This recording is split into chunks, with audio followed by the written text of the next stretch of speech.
అయితే ఈయన 9 కాబట్టి ఇప్పుడు ఈ వీకు 9వ వీకు ఇమానీల వలన ఈ షో నడుస్తుంది. ఎంటర్టైన్మెంట్ ఉంది, గేమ్ ఉంది, జెన్యున్ మాట్లాడుతుండు. అసలు అయ్యేది కూడా ఇమానీలే టాప్.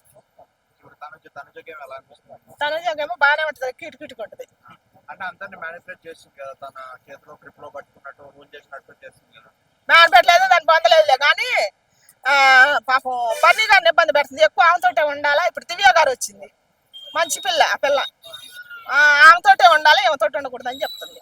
అంటే నాన్న నాన్న అని అది ఒక రకమైన ఇరిటేషన్ వస్తుంది కదా, అలా ఊకే వెళ్ళడం, అలా ఎలా అనిపిస్తుంది? ఇంటేషన్ రావట్లేదు, ఏం రావట్లేదు, బాగానే ఉంది, కీటుకుంది. అంటే ఇప్పుడు నాన్న అనే వాడికి ఒక రెస్పెక్ట్ అనేది ఉంది కదా, అది ఎక్కడ పడితే అక్కడ వాడాం కదా, అది ఎలా అనిపించింది తన నానడం? నాన్నకి అమ్మకి రెస్పెక్ట్ ఉండదు. అమ్మ అని ఎన్నిసార్లు పిలిచినా ఎనబుద్ధి అయితే, నాన్న అని ఎన్నిసార్లు కొన్ని వందల సార్లు పిలిచినా కూడా ఎనబుద్ధి అయితే. అది నేచర్. దానికి అసలు ఒక లిమిట్ అనేది ఉండదు. లిమిట్ పెట్టారంటే వాడికి రోగం ఉండట్టే, దానికి లిమిట్ లేదు. అది బాగానే ఉంది. నిన్న గేమ్ లో సంజన గారు అంతా ఆడినా కూడా లాస్ట్ కి ఓడిపోయారని బాధపడ్డారు కదా, దాని మీద మీ అభిప్రాయం? వాడిని ఆమె కన్నా గట్టిగా ఆడేవాళ్ళు ఉన్నారు కదా. బాధ ఎందుకు, గేమ్ ఆమెంతూ ఫోకస్ ఆమె పెట్టింది. ఆమె కన్నా ఎక్కువగా ఇప్పుడు నాకన్నా ఎక్కువ బలవంతుడు ఉంటాడు, ఆయన కింద ఎప్పటికైనా ఓడిపోవాల్సింది. అది కొత్తగా వచ్చిన దివ్య అంటే బయట గేమ్ ఇచ్చి బర్ని గారితో సేఫ్ అయిపోతా అని చెప్పి తనతో ఎక్కువ టైం స్పెండ్ చేస్తున్నట్టు వచ్చా. లేదు, గేమ్ ఆడుతుందిగా, మరి అట్టని గేమ్ ఆడకుండా లేదుగా. గేమ్ బాగా ఆడుతుంది, మంచిగా మాట్లాడుతుంది, గేమ్ ఆడుతుంది, గేమే చూసుకుంటుంది. యాడ్ తీసింది అది ఒక మనిషి మంచివాడైతే ఒక్కలే ఉండాలా, అందరు పోవద్దా, అందరితో ఉండొద్దా? అది తనుజ గారి ఆలోచన అన్నమాట. తనుజ గారిదే సెల్ఫిస్ట్ అది, ఆమెదే ఆమెదే ఆ తప్పు, వీళ్ళది కాదు. దానివల్ల పాపం ధర్మరాజు బర్ని ఎటు చెప్పలేకపోతాడు, మంచోడు. నలిగిపోతాడు, నాకు బాధ అనిపించింది, చాలా నలిగిపోతాడు. పవన్ కళ్యాణ్ గేమా బాగుంది, బాగానే ఉంది. కానీ ఎంటర్టైన్మెంట్ చేస్తే బాగుంటది, లేకపోతే మన ఆర్మీ గురించి ఏమైనా ఉన్నా చెప్తే కూడా కొద్దిగా బాగుంటుంది జనాలకు అనుకుంటున్నాం, కానీ అది చెప్పట్లే.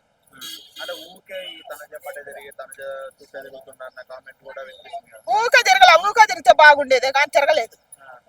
ఈ డిమాండ్ పవన్ తిరిగినాడు, తిరగట్లే. అటు తిరిగినట్టు బాగుండేది, వాళ్ళిద్దరు. ఎంటర్టైన్మెంట్ ఉంటది, బాగుంటది అనమాట. ఈ వీక్ డబుల్ ఎలిమినేషన్ కదా, ఆ ఇద్దరు ఎవరు అనుకుంటున్నారు? నేను ముందర ఫస్ట్ ఫ్లోరా గారు అనుకుంటున్నా. ఆమె కావాల్సిందే, ఖచ్చితంగా కావాల్సిందే. ఆమె వల్ల హౌస్ లో యూజ్ లేదు, ఎంటర్టైన్మెంట్ లేదు, యూజ్ లేదు, గేమ్ సరిగా ఆడలేకపోతుంది. కాకపోతే ఆమె ఏం మాట్లాడతలేదు, కానీ పాపం ఏం లేదనమాట, జనాలకి ఎంటర్టైన్మెంట్ లేదు. ఇంకో పర్సన్ ఉన్నారు కదా, ఇంకో పర్సన్ ఎవరు అనుకుంటున్నారు? ఇంకో పర్సన్ సంజనా గారు అనుకుంటున్నాను. సంజనా గారు కాకుండా ఇంకెవరు అనుకుంటున్నారు? సంజనా గారే అనుకుంటా, ఎందుకంటే వీళ్ళంతా గేమ్ ఒకరికి పోటీ ఇచ్చుకుంటారు, ఆ తర్వాత ఒకళ్ళు అవుతారు. ఓటింగ్ ప్రకారం చూసుకుంటే రీతు గారు ఉన్నారు ఆ చివర్లో, మరి ఫ్లోరా గారు సంజనా గారు అన్నారు కదా, మరి రీతు గారు వెళ్ళిపోతే ఒకవేళ డిమోన్ పవన్ కానీ కళ్యాణ్ కానీ వీళ్ళందరూ బాధపడతారా? ఎందుకు అసలు ఫస్ట్ డిమాండ్ పవన్ ఏడుతారు అనమాట రీతు గారు పోతే. అందుకని ఆమె లేకపోతే యూత్ చూడరు కాబట్టి ఆమె ఉంటది, ఖచ్చితంగా ఉంటది. ఖచ్చితంగా రీతు సోదరు ఉంటుంది అనమాట. ఏం చేసినా, అది ఏడ్చినా, ఏ రక్త పుట్టినా గేమ్ బాగా ఆడుతుంది కాబట్టి. లవ్ ట్రాక్ కూడా యువత ఎక్కువ అదేగా చూసేది, దాని వల్ల ఉంటది. గేమ్ కూడా ఆడుతుంది, అచ్చం అదే చేయట్లే. ఆ ఏడుపు ఒక్కటే చిరాకు పుట్టిస్తుంది, కానీ అన్ని బాగానే ఉంటాయి. ఈ అలేఖ్య చిటిబీకిలో వస్తున్నారని చెప్పారు కదా రమ్య గారు, సో తనకాలు వస్తే ఎలా ఉండబోతుంది? ఆ వద్దులే కానీ దివ్యల మాదిరి రావాలనుకుంటున్నాను. ఎవరు దువ్వాడ దివ్యల మాదిరి. ఎందుకంటే వెనక వస్తే దువ్వాడ గారికి న్యాయం జరుగుతుంది, సీన్ గారికి. ఏ విధంగా ఆయన కుటుంబం కడిగిపోతాడు, భార్యకి పిల్లలకి నాన్న అని పాపం వాళ్ళు ఏడుతారు. దువ్వాడ సీడే ఏం కోసం వదిలేసిండు, ఆయన వయసు కూడా తెలుసుకోకుండా ఆయన 16 పరుచుకోలు కాడనుకుంటాడు. చూడడానికి ఇద్దరు బాగానే ఉన్నారు కదా, వాళ్ళు బాగుండ్రు, బాగలా పాడు బాగలే. అదే తెలుస్తుంది అనమాట, అందుకే బంగారాల కుటుంబం కడిగిపోతాడు ఏమొస్తే. అందుకని దాన్నే తీసుకొచ్చి పెట్టాలా. బిగ్ బాస్ గారికి నేను కోరుకుంటున్నా, అందరం కలిసి ఓటేసి ఒక కుటుంబాన్ని కలుపుదామని, దాన్ని తీసుకొచ్చి హౌస్ లో పెడదాం. అక్కడి నుంచి ఎంత మహైతే 2 నెలలే కదా, వాళ్ళ ప్రేమ ఆగదేమో కదా. ఏ ప్రేమ, బొంద ప్రేమ, అది ప్రేమ, మొసల ప్రేమ, అది ప్రేమ కాదు, పాడు కాదు. వాళ్ళ వైఫ్ ఎందుకు కామ్గా ఉందంటారు? మరి ఆమె పోరాడింది చూసినాంగా, బిడ్డలు పోరాడినరు, ఆమె పోరాడింది. కానీ వయసు దొరికి తెలక ఆయన కళ్ళు మోసకపోయినాయి, ముసలాయన కళ్ళు మోసకపోయినాయి. అదే ఆయన సపోర్ట్ చేసే వాళ్ళందరూ వాళ్ళని ఏమంటారు మీరు? వాళ్ళందరినే మూర్ఖులని అంట. ఎందుకంటే ఏముంది ఆయనకు సపోర్ట్ చేయ నాయకుడు ఎంత కష్టపడితే నాయకుడు అయిండో, గొప్పింటి కల్లుడు అయిండో, అంత పేరు తెచ్చుకుండు, అంత సంపాదించుకుండు. దేనికోసం దీని కాడికి వచ్చిండు? అసలు ఆయన ఏజీ కూడా లేదు. దేనికోసం వచ్చినట్టు? డబ్బు లేనన్నట్టు కాదు, ఆ పదవి లేదన్నట్టు కాదు, ఆస్తి లేదన్నట్టు కాదు, మంచి కుటుంబం లేదన్నట్టు కాదు కదా. దేనికోసం వచ్చిండు? అంటే వాళ్ళిద్దరిని శ్రీనివాస్ మాధవ్ ఇద్దరికి బిగ్ బాస్ లో పంపిస్తే బాగుంటుంది అంటారా? ఇద్దరు వద్దు.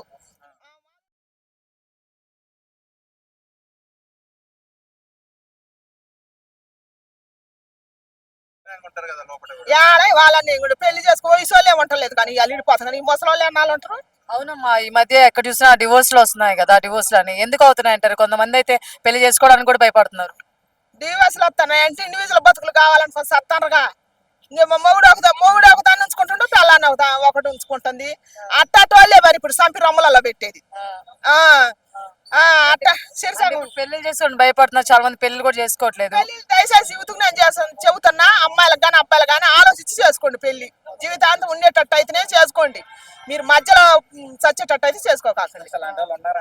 ఉన్నారు ఇప్పుడు ఉందే వాళ్ళే 90%. 10 మందే మంచి వాళ్ళు ఉన్నారు. ఎందుకు మా ఇంట్లో మంచి భార్యను పెట్టుకొని ఆఫీసులలో అట్లా ఎందుకు అట్లా పోతున్నారు అంటారు మైండ్? పోతరు ఎందుకంటే పొగరు.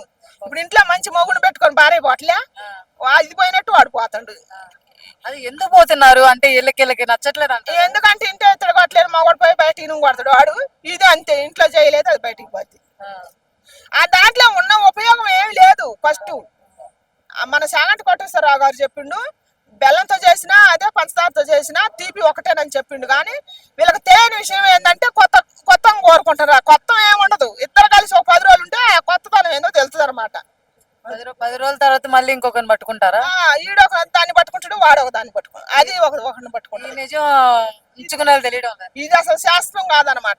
లేదు, మారాల్సిందే. ఈడి కాడు జేబులో డబ్బులు ఉన్న చేపు ఉంటుంది, అది ఈ సన్నాసుడు పెట్టిన చేపు ఉంటుంది. ఈడు ఎప్పుడైతే ఎదవైతుడో అది ఇంకొకటి చూసుకుంటది. జరిగేది అదే. ఈ మధ్య ఎక్కడ పెట్టినా కూడా చిన్న పెద్ద తేడా లేకుండా పార్కుల్లో కానీ బయట కానీ ఇష్ట ప్రకారం తిరుగుతూ ఉన్నారు పిల్లలు కానీ. వాళ్ళందరూ మీరు ఏం చెప్తారు? చిన్న పెద్ద అంటే అమ్మాయిలు తిరుగుతారు అంటే దయచేసి అమ్మాయిలకి రెస్పెక్ట్ ఇవ్వాలి. పిల్లలకి, ఆడపిల్లలకి అమ్మ మీకు తెలియదు, డబ్బు కోసం అంకులు అంపట పడతాను. మీకు డబ్బు కావాలంటే జాబ్ చేసుకోండి, మంచిగా బతకండి, ఏదో ఒకటి చేసుకుంటే. అంటే ఒక ఆడపిల్ల ఇవ్వాలి బయటికి పోవాలంటే 100 రకాల మనుషుల మధ్య నుంచి పోవాలి, ఏమో ఒక్కడ లొంగిపోవాల్సి వస్తుంది. దానివల్ల వద్దు, మీరు పని చేసుకోరు. డబ్బు కోసం అమ్మాయిలు పోయేది ఎందుకంటే డబ్బు కోసమే అంకులు అమ్మట పడేది. ఇదే నిజం, డబ్బు కోసమే. ఒక అబ్బాయి అమ్మట పోయినా కూడా, ఇప్పుడున్న పిల్లలు ఒక అంకుల్ అమ్మట పోయినా కూడా డబ్బు కోసమే. డబ్బు మనిషిని ఏదైనా చేస్తుంది అనమాట. దయచేసి పాడైపోకండి అమ్మ, జీవితాలు నాశనం చేసుకోకండి. అంకుల్ అని ఎందుకు జీవితం నాశనం చేసుకునేది? వద్దు. ఈ మధ్య చిన్న పిల్లలు, ఒక 10th క్లాస్ ఇంటర్ పిల్లలు కూడా బయట అలానే తిరుగుతూ ఉన్నారు. అసలు ఏం తెలిసి ఏం తెలియక చేస్తున్నారు కూడా తెలియడం లేదు. అలాంటి సెల్లులలో చూసి ఇప్పుడు మంచి చోట్ల సెల్లులలో అన్ని వస్తున్నాయి, అన్ని రకాలు వస్తున్నాయి. సెల్లులలో చూసి ఎట్ట ఆగమైపోతాను అంతే. సెల్ ఫోన్ అనేవి లేకపోతే బాగుంటారంట. సెల్లులలో అన్ని వస్తున్నాయి, అన్ని చూస్తున్నారు. కొరకలు పడుతున్నాయి, రావాల్సిన అన్ని వస్తున్నాయి. సెల్లులలో ఒక టిక్ టాకులు చేస్తున్నాయి. ఇక గుట్టలు ఇడిచి అటాటాడిని పట్టుకొని కొరకలు తీసుకోకూడదు.